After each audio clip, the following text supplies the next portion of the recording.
Welcome to Moxie Bets presented by Caesar Sportsbook. I'm your host, Katie Mox. Happy Friday. Coming up on today's show, we'll recap the now 8-0 Eagles and their win over the Texans in Thursday Night Football. We'll take a look at Game 6 of the World Series and our NFL Sunday games preview and which way we're leaning on those games. And of course, you know it, you've got some Mox Locks coming your way.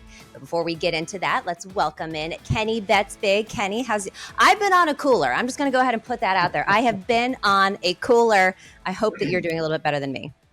Yeah, definitely a little better. I think I maybe passed the cooler off onto you. Thanks. Hey, better you than me. I was going through a rough stretch as well, but luckily been bouncing back. Had the Texans last night, so that was a nice one. But don't like you told me when I was going through the cold stretch, you just got to keep on firing. You're only as good as your next bet, Katie.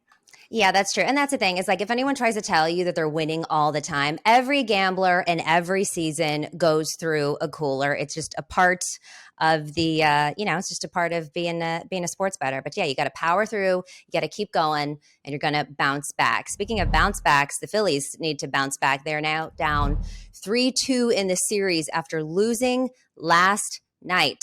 It's headed back to Houston tomorrow. Kenny, what are you thinking is going to happen in Game 6? Verlander got his first win. Yeah, I mean, the Phillies, unlucky breaks last night. Couple of really good defensive plays by the Astros. Oh, God. Who was the one that had the catch on first base that wasn't supposed to be in? Ray Mancini. Yes, Mancini. Yeah, Schwarber hit an absolute rocket down the line, and Mancini, who typically doesn't even play defense, right? He's usually the DH. So unlucky for the Phillies. You hate to see it. I think they do take Game 6. The whole way through, I kind of thought this would go 7 this series. And you look at the matchup on paper, the Phillies do have the advantage. Obviously, they're playing on the road. Their numbers are actually a little better on the road this year, and they're very good against left-hand pitching. So Valdez pitching for the Astros in this one. The Phillies are going to counter with their ace, Zach Wheeler. So, I kind of like the Phillies here in Game 6, and I think they'll push it to a Game 7. I love that. I mean, this has been such a fun World Series. We had 1 million home runs. Then we had only the second no-hitter in World Series history. You'd love to see it go to Game 7. Plus, I've got a plus 170 ticket on the Phillies, so I'm hoping that one cashes. Let's move on now to Thursday Night Football, where I went 0-3 on my picks. The first time that I take the Phillies in the first half, supposedly the best first half team in the league, averaging 21 points per game, perfect 7-0 against the spread. Of course, when I take it, they fail to cover the first half spread. I also had Jalen Hurts for an anytime touchdown. That didn't happen. And I thought that it was kind of shady that they had A.J. Brown at just 4.5 receptions. And now I see that Vegas once again was onto something because he stopped right at 4. Yeah, I actually let my square friends talk me out of the first half there. I like the Texans, especially when the line bumped from 6.5 to 8. It was 6.5 for the first half, a couple hours into yesterday, bumped up to 7.5 and then 8. And I thought 8 was just too many points. I know the Eagles are, like you said, the best first half team in the NFL. They're outscoring opponents by almost 100 points in the second quarter, which is just... Yes. They had more second quarter points than Houston had points combined for the entire season. So, I mean, again, of course, because I'm ice cold. So everything I touch turns to not cash, except for now and today. Yeah, it was one of those things where, I was on Instagram, I was jumping into the different lives, and everyone was saying the same thing: Eagles first half, Eagles first half, Eagles first half. And typically when everyone's on it, yeah, you usually want to go the other way. Like I said, I had the Texans last night. It was one of those things where Brasco and I did an Instagram live. We've been doing them for the primetime games. And someone in the chat said, Kenny, like, how are you taking the Texans here? Like, how are they going to score? No Brandon Cooks. They're without their number 2 wide receiver. Yeah. And I told them straight up, I said, listen, you guys are asking me questions. I don't have the answers, unfortunately. But I just know that the Texans are going to cover this game. Yeah. It's the NFL. We see it all the time, especially on that short week, the Sunday to Thursday turnaround on the road, 14-point spread. I just thought it was too many points last night. And you were right. Thank God. Moxie Bets is presented for the people by Caesar Sportsbook, the greatest sports betting app of all time. Download it. Must be 21 or older. Starting your own business can be a total roller coaster. Between all the bumpy twists and turns comes the actual business side of your business, which can really throw you for a loop. Luckily, with QuickBooks, you can manage your business with confidence from the start. So no matter how bumpy the ride gets, you can always stay on track. New business, no problem. Success starts with Intuit QuickBooks. Learn more at QuickBooks.com. All right, we're bringing back our gift or trap segment where we're going to ask Kenny about certain games on the slate for week 9 and if these spreads are gifts or traps. Some of these lines are a little bit fishy. First one I'm going to throw at you, Kenny, the Raiders at the Jags. The Raiders are coming off a shutout loss against the Saints last week. The Jaguars are returning to the States and looking for a win after losing in London against the Broncos, which that was a wild game. Gift or trap? Listen, when you're losing to the Broncos, that's when you know the team's in bad shape. Yeah, when Russell Wilson actually looks good, this season, it's like, all right, we need a bounce back. Yeah, the defense has to be brutal to make that Broncos offense look good because they've looked terrible in every game they've played so far. And then you got the Raiders who, like you said, coming off that shutout loss, they've looked really, really bad as well. I like the Raiders here. I like this spot a lot for them. You and I have talked about it in previous shows where when those teams play in London and then they don't take the bye week the following week, they typically struggle on the defensive side of the ball. The Jaguars defense, after the first couple weeks, they've looked terrible. They're one of the worst defenses in the league. And, you look at the Raiders, they got shut out last game, but prior to that, their offense was putting up points. The record doesn't indicate it, but the offense was scoring. They were translating to seeing some success on the field. So, yeah, I like the Raiders here in this spot a lot. I think the offense will bounce back, and I think Derek Carr, Devontae Adams, and, Jacobs, those guys are going to get some points for the Raiders here. I agree with you. And looking at the team totals, because one of the things that I have been following this year are the team totals coming off of that London game without a bye. So if you look at the Jags right now, their total points is at 23 and a half. I think they're going to struggle to get that for sure. But even if you look at the, let's see, Raiders total points, 24, over 24 and a half is at plus 100 for the Raiders. I like that. Yeah, that it moved up a little. I think it was at 23 and a half. So yeah, I even at the new line, the 24 and a half, because obviously 24 to 23 and a half is a big difference when you consider the field goal. You need an extra touchdown. True. But yeah, I still think they'll hit this number. I think they'll put up at least 28 points in this game, which they were doing prior to getting shut out last week. All right, let's get it. All right, next up, we've got the Vikings at the Commanders. Both teams are coming off big wins from week 8. Vikings minus 170 on the money line. Spread, Vikings minus 3, over under 43 and a half. What are you thinking here, gift or trap? This is a trap. Ooh. Yeah, the Vikings, they look like a sexy pick here. Kirk Cousins is balling out. He's got Jefferson. He's got Dalvin Cook. They make a steal of a trade getting TJ Hawkinson for another weapon for that offense. And I just think this line is too low.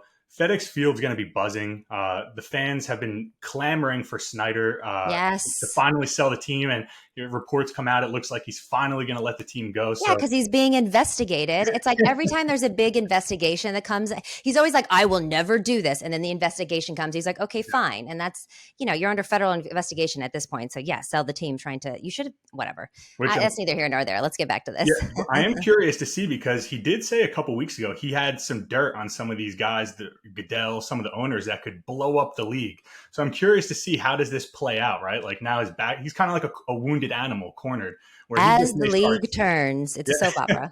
Yeah, it's literally a soap opera. But yeah, so we got Snyder selling the team. Kirk Cousins making his return to FedEx Field, where he actually was not that great against the spread. Kirk Cousins, 15, 28, and 1 against the spread, following a straight up win since 2017. He's actually, pretty bad. He's the least profitable quarterback in the NFL during that time. And Ron Rivera, he's just, we saw it when the year he had cancer or leukemia, whichever one it was, and he rallied the troops around him, right? He's very good at that. Following a straight up win as an underdog, Ron Rivera teams are 24-9 against the spread. They, got that win as a dog last week. So here we find him again, short home dog. I like him here at +3. All right, the Vikings are a trap. Take the Commanders plus the 3. Finally, we're going to take a look at the Packers against the Lions. Could Aaron Rodgers bounce back in this game after a tough primetime loss? Can Jared Goff snap the Lions' losing streak? I mean, both of these statements are just hilarious to me. What do you think? Gift or trap? If we look at the lines, Packers minus 190 on the money line, 3.5 on the spread, over under 49.5. I like your TV voice to try and hype this game up because this game is right. I mean, it's just if Aaron Rodgers can't win this game, then we've got bigger problems. Yeah. The Packers are in shambles if they can't win this one. This would typically, I would say, would be a trap. The Lions are the Lions. The Packers are the Packers. They have Aaron Rodgers. The short line, 3.5. Typically, I would side with the Lions here. But not so fast. I'm going to take the Packers here on the 3.5. I would like this line better if it was -3. I would feel better. 3 in the hook is always sketchy. But Rodgers is 18-6 straight up versus the Lions. He's 13-11 against the spread versus the Lions. So, he does dominate the Lions as we would expect. He is Aaron Rodgers. And if you look back to that Sunday night game versus the Bills, obviously they covered, they kept it somewhat close. But in the second half, what really stood out to me is just the connection between him and his receivers. There was a couple plays where even the play-by-play announcers were talking about it, where in the weeks leading up to that, his receivers were kind of just running into the defenders, running into coverage. And you saw the rookie wide receiver make a play where he was running into coverage, quickly changed his route, and found himself wide open for a touchdown that Rodgers hit him with. And those are things we usually would see Devontae Adams do very well in years past. And, this year he lost his best weapon. It was going to take time. There was going to be an adjustment period. So I really like what I saw in the second half. And I think the Packers will actually start to build on that. So I like the Packers here to get it done, cover that 3.5. I agree with you on this one. And another thing is they finally got their ground game going. I feel like in years past, because they have Aaron Rodgers, it's been all about the aerial attack, but we really saw them getting their run game together. And so I feel like they're going to use that moving forward. They're finding ways to score again. So I like this too. I like the Packers minus the 3.5. Yeah, and the Lions just, for whatever reason, find ways to lose games. Like I had them last week versus the Dolphins, plus 3.5, coincidentally, and go figure, they're up 21-7. They don't even cover the spread. I was talking to Danny earlier this week about this. So many people were so high on the Lions over their season win total, and I was not. And, it's like we watched them on Hard Knocks. Everybody loves Dan Campbell, but the Lions are going to lion, and you still have Jared Goff. See, I don't even know his name. Jared Goff as your quarterback. So kind of looks like Jeff Goff. Jeff Goff, I know. I mean, you know what? We might if he loses this game again, if they go down another loss, then maybe we change his name to Jeff. He doesn't even deserve to be a Jared. Time now for Capper's Corner. All right, let's head to the NFC West, where the division-leading Seahawks, take on the bottom-dwelling Cardinals. The Cards have historically struggled in interdivisional matchups. Kyler Murray just 5-14 against NFC West opponents in his career. They're up against a Seahawks team who has won and covered the spread in 3 straight games. Cardinals are still favored here, minus 132 on the spread, over under 49.5. Kenny, what's your read on this? So it's still early, but as of now, there's a heavy action on the Seattle Seahawks here as road underdogs. I'm seeing over 80% of the tickets and money on the Seahawks as a road underdog. Never a good spot to take a road dog, especially when the public is heavy on them. I like the Cardinals here. As bad as they've looked at home, they're 1-8 straight up and 2-7 against the spread in their last 9 home games. I just think, getting DeAndre Hopkins back is a huge breath of fresh air for this team. Yeah. We've seen it the last 2 weeks. The offense is finally coming alive. They're putting points up. They're moving the ball. And you look back to last week, they were right in that game. A muff punt kind of, shot them in the foot against the Vikings. But I like the Cardinals here at home, -2. You're getting it under a field goal, that key number. So, yeah, I'm going to take the Cardinals in this spot. I love this. And I just I don't know if it's the 49ers fan in me, but I refuse to believe that the Seahawks are the best team in the division right now. I don't they're not going to win the division. They're going to start losing. I keep thinking that the fraudulent part of them is going to come out. It hasn't yet. And, all props to Geno Smith, but it's just, I don't even know what to say about it. I'm going to fire on DeAndre Hopkins prop. So I like him over 6.5 receptions is that -131 on Caesars. You just alluded to it. Hopkins is back. and he's back with a vengeance. He's definitely made his presence known since returning from suspension. The Seahawks don't have anyone, I don't think, that can really cover him. His prop is set high at 6.5, but in 2 games, he's had 12 and 10 receptions respectively. His yards prop also 83.5, and he's averaging 130 yards through 2 games. So I might look at both of those ones, but I'm going to fire on D-Hop. I don't know what to do with this spreads just because Kyler Murray is so bad against divisional opponents. And then, of course, I refuse to believe that the Seahawks are very good. So I'm just going D-Hop. Yeah, can't be mad at that. And yeah, Tariq Woolen, the corner on the Seahawks, the rookie corner, he's had a great season, but I don't think he'll be able to slow down DeAndre Hopkins. He's just a different animal out there. Next up, the Rams against the Bucs. The Rams lost for a 7th straight time against my 49ers last week in divisional play, while Tom Brady is looking to rebound from his on and off field losses this past week. Both teams are slumping badly, and they have 2 of the worst rushing attacks in football. Buccaneers ranked 25th in points per game at 18.3 this season. Rams 28th at 16.9. Both teams also top 2 in odds, or they were the top 2 in the odds to win the NFC before the season. Both of them outside the top 4 now. The Buccaneers have to win out to reach their preseason over-under win total at 11.5.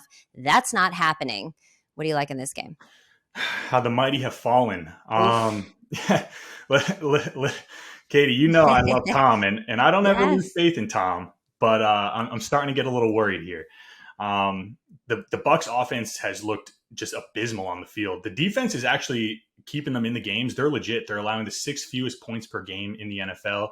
And I think the Bucs will get it done at home this week. Stafford is 19-29 against the spread versus teams allowing less than 20 points per game in his career.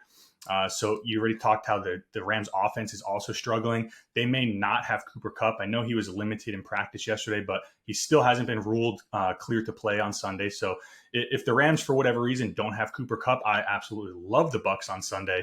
Even with Kupp, though, I think the Bucs have the edge here in this spot. They have the extra rest. They played on that Thursday night game against the Ravens. So a little bit more time to prepare for McVay and this Rams offense. So, Tom Brady's been going through it. There is one bright spot. So he has 99,836 career passing yards, including the postseason. He just needs 164 more yards to become the first player in NFL history with 100,000 career passing yards. Do you think he could do it? Yeah, 164. That's it. I think his passing prop is set to like 260 something or 240 something. I'll have to look it up. But I mean, like he could at least look for all the things that are going wrong. He could make NFL history in this game, or he will. He will. Yeah, barring he doesn't get injured.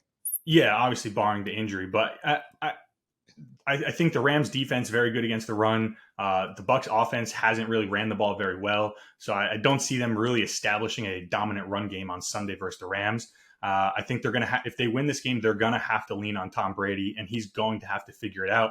And, you can talk a lot about the Bucs struggles.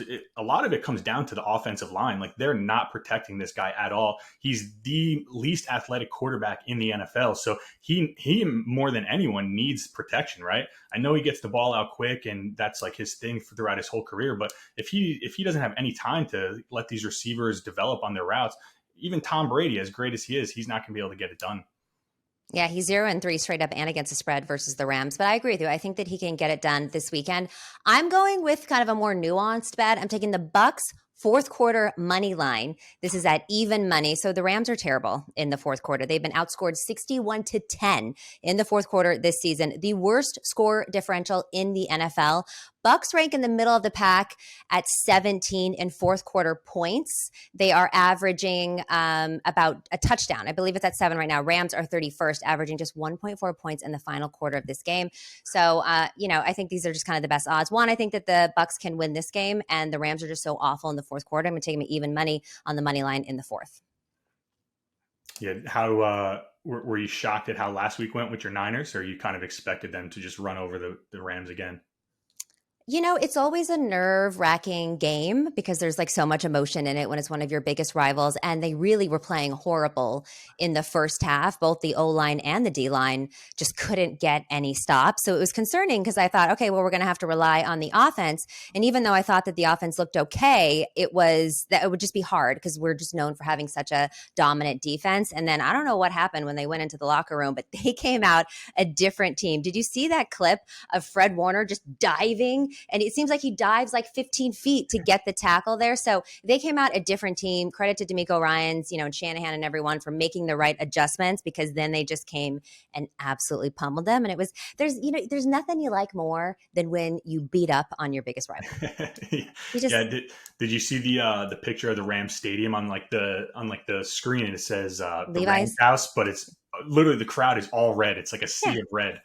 It's Levi's South. That's exactly what it is. And here's the thing. And, obviously as Niners fans, we love to be like, whose house? It's no Niners house, and say that the Rams don't have any fans. And they don't really have any fans, but that's not necessarily their fault. This is a team that's gone back and forth a few times. LA is a commuter city, and a lot of people are transplant city, rather. So a lot of people come to LA already fans of different teams. Football hadn't been there for a very long time. They will grow a fan base, but there's already so many. It's not even that the Niners travel so well. There are so many Niners fans that just live in Southern California, so it's easy for them to get to. So, yeah, but I think it's always going to be that way. But it's like, by the way, if the Rams or the Chargers play the Raiders, it's the same thing. The 49ers and the Raiders run California when it comes to football, and all these other teams are just, secondary. Yeah, one thing that I took away from that game is, no Debo, the offense looked amazing. Well, Christian McCaffrey. Yeah. Swiss Army knife. When Shanahan gets these guys acclimated into the offense and has Debo and McCaffrey on the field at the same time. And George Kittle and Juszczyk.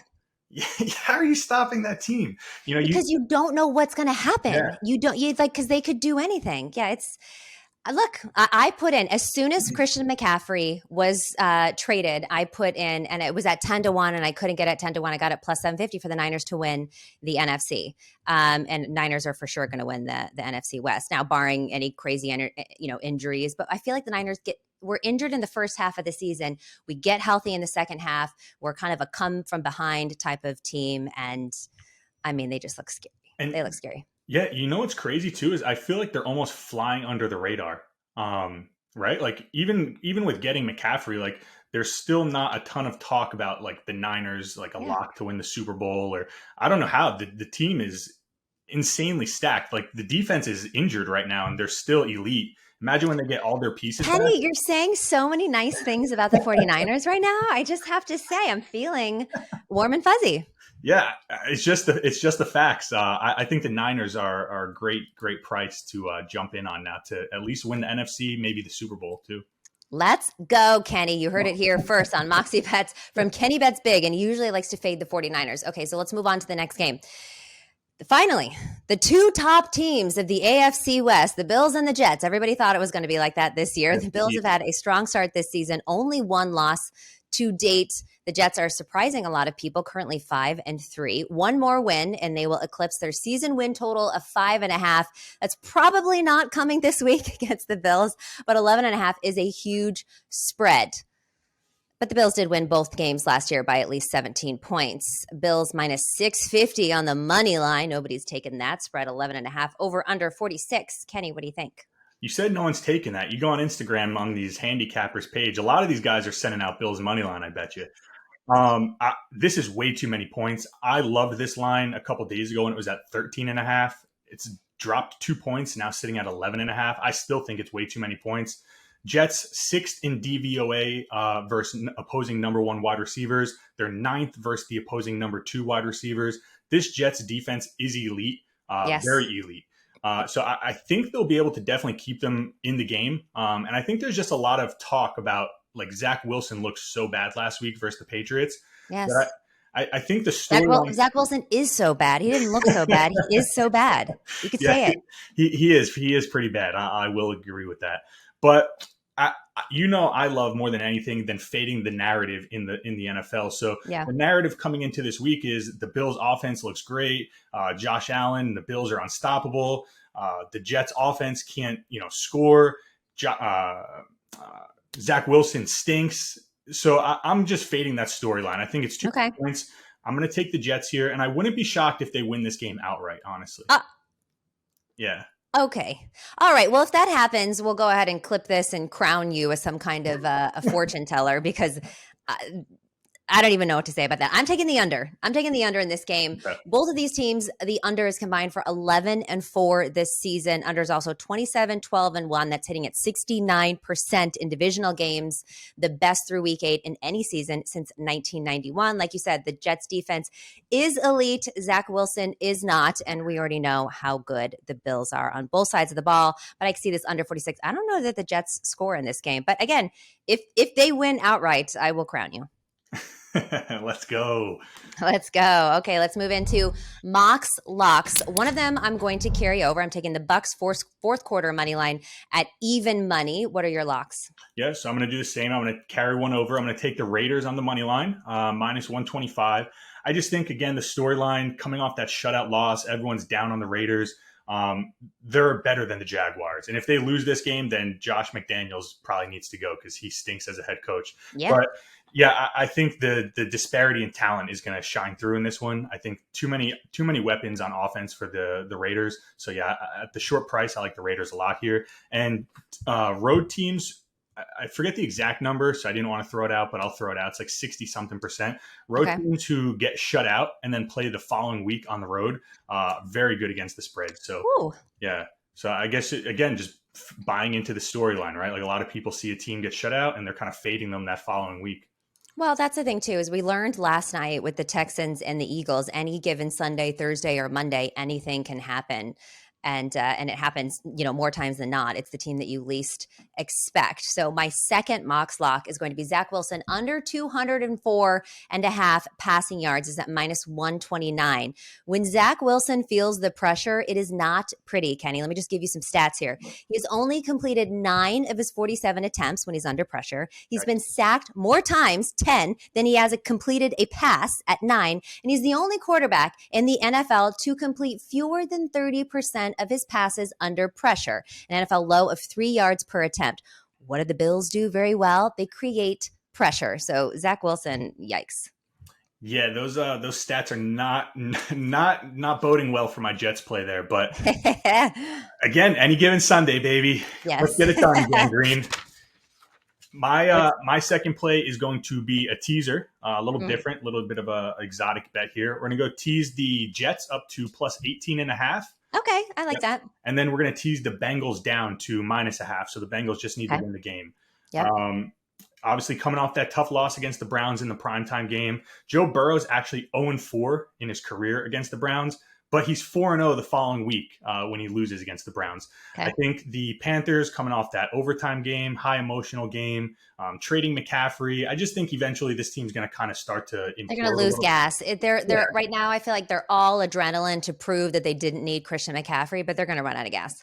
Yeah, definitely. And I think that's this week. I think the Bengals, again, the talent disparity is going to shine through. I know no Jamar Chase, but the Bengals offense is loaded with weapons everywhere. So I like it. I'll ride with you on that one as well.